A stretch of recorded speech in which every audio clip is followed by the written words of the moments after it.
दिल्ली का grand Galleria mall, शहर की धड़कन, शीशे की दीवारें, चमकती लाइटें और हर तरफ ब्रांडेड दुकानों की रौनक। यहाँ हर कोना, हर गलियारा, हर दुकान परफेक्ट दिखती थी।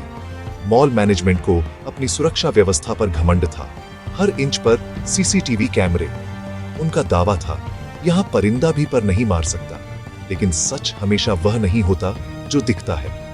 इस चकाचौंध के पीछे एक अंधेरा छिपा था जो जल्द ही सामने आने वाला था।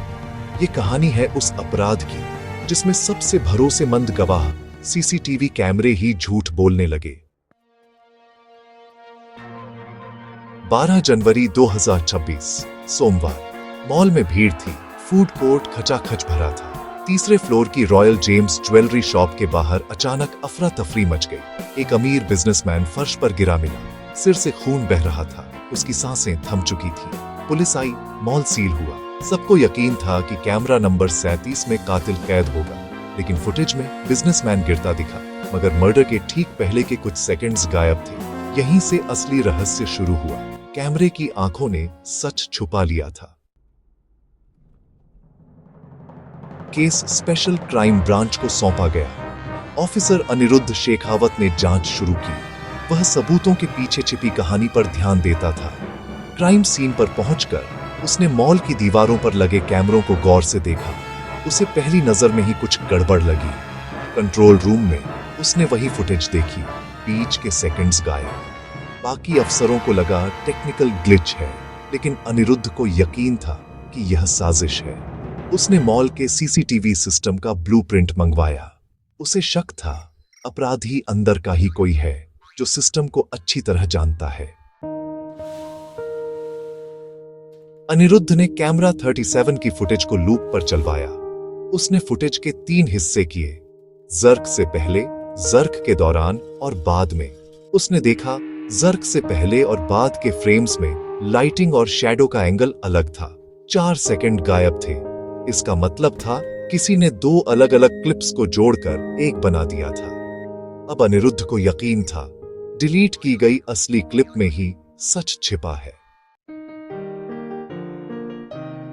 अनिरुद्ध ने फॉरेंसिक टीम को डिलीटेड डेटा रिकवर करने का टास्क दिया। इस बीच उसने मॉल के गार्ड्स और स्टाफ से पूछताछ की। सब ने कहा कुछ नहीं देखा। एक गार्ड राम भरोसे घबराया हुआ था।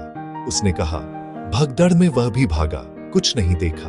अनिरुद्ध ने कंट्रोल रूम इंचार्ज रमेश से पूछा, अगर कोई फुटेज एडिट करना चाहे तो क्या चाहिए? रमेश बोला, सिर्फ मेरे पास एडमिन पासवर्ड है। अनिरुद्ध की नजरें अब रमेश और राम भरोसे पर टिक गईं। अनिरुद्ध ने राम भरोसे से सख्ती से पूछताछ की। राम भरोसे टूट गया। उसने बताया, घटना से पहले रमेश को कैमरा 37 के पास जंक्शन बॉक्स से छेड़छाड़ करते देखा था। रमेश ने उसे चुप रहने को कहा था, वरना मॉल की बदनामी होगी। अनिरुद्ध ने रमेश को गिरफ्तार करने का आदेश दिया, लेकिन रमेश गायब हो चुका था। रमेश के लैपटॉप से पता चला वह लाइव वीडियो मैनिपुलेशन की रिसर्च कर रहा था। अब सवाल था, उसने ऐसा किसके लिए किया? फॉरेंसिक टीम ने कुछ करप्टेड फ्रेम्स रिकवर किए। एक फ्रेम में बिजनेसमैन के पास एक और परछाई, हाथ में सिरिंज जैसी चीज दिखी। ये साफ था, कातिल ने जहर का इंजेक्शन लगाया था। एक और सुराग, कातिल के महंगे जूते का हिस्सा दिखा, जो दिल्ली में कुछ ही लोगों के पास था। रमेश के अकाउंट में घटना से पहले 50 लाख ट्रांसफर हुए थे। पैसा एक शेल कंपनी से आया, जिसका लिंक बिजनेसमैन के पार्टनर विक्रम सिंह से जुड़ा। विक्रम सिंह और मृतक के बीच बिजनेस राइवलरी थी।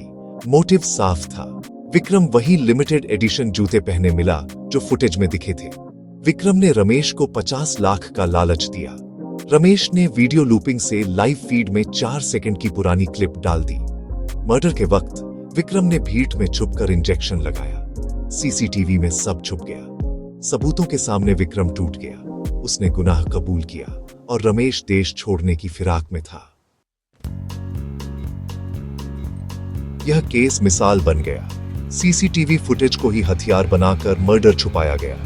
अनिरुद्ध की सूझबूझ ने केस सुलझाया। उसने फुटेज के झूठ को पकड़ा। इस कहानी ने सिखाया, तकनीक पर आंख मूंद कर भरोसा नहीं किया जा सकता। आखिरकार रिकवर की गई फुटेज और सबूतों ने विक्रम को सजा दिलवाई। कभी-कभी सबसे भरोसेमंद गवाह भी झूठ बोल सकता है। सच को समझने के लिए नजर से ज्यादा नजरिया चाहिए।